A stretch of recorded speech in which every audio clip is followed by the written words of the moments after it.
No, I never betrayed you, not once.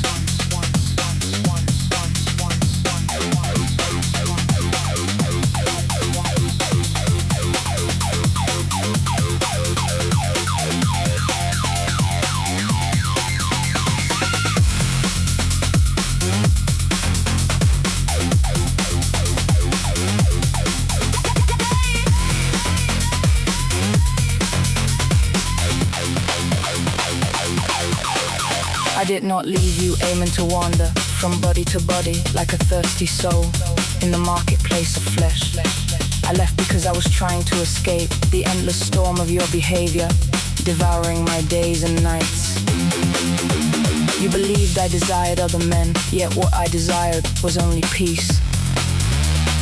Peace with you.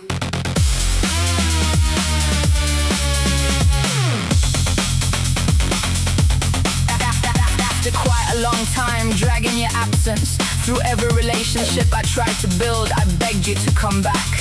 When you returned, I did not understand your cruelty. Had I known it was wounded love speaking through rage, perhaps we could have spoken before destroying one another. But I believed you had become a man striking blindly against the very thing he longed to keep. You frightened me. You spoke of blood, of death, of accidents summoned, and I, already carrying enough shadows, could not endure the terror fed by your words.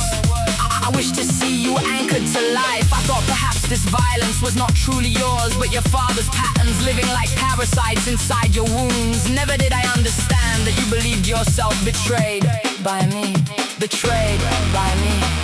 But I never betrayed you, not once.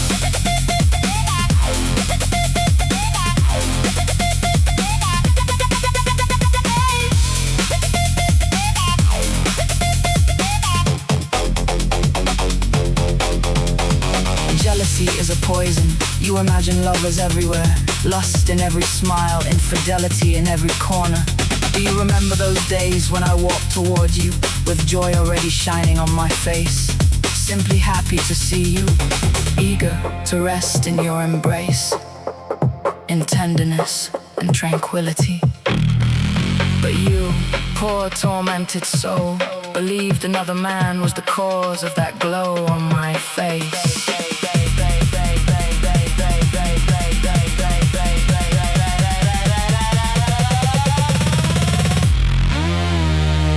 But I never betrayed you, not once.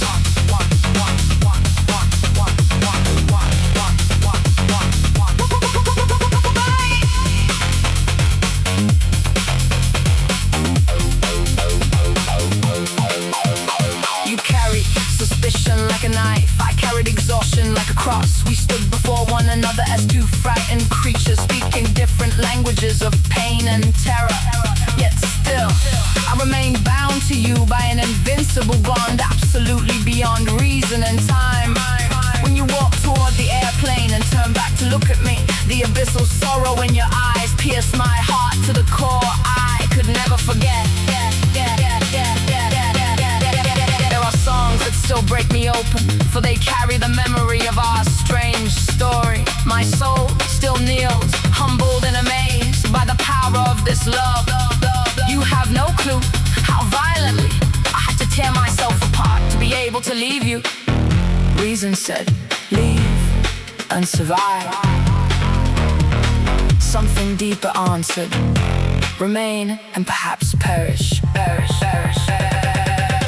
I tried to tear you from myself like a blade buried in the pulp of my heart, not because our love had died in me, but because it had become too fierce for the life around it. I walked through my days trying to build a normal life on my core in secret, continued kneeling before your name. And when I saw you again, I discovered beneath the ashes that the embers had never died. I had no idea they were still alive, and they turned into a wildfire.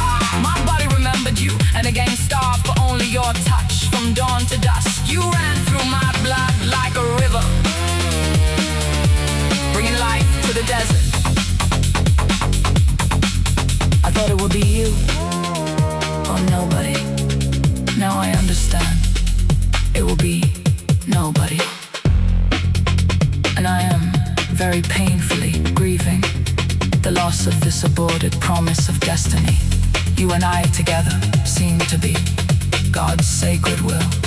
on this holy night.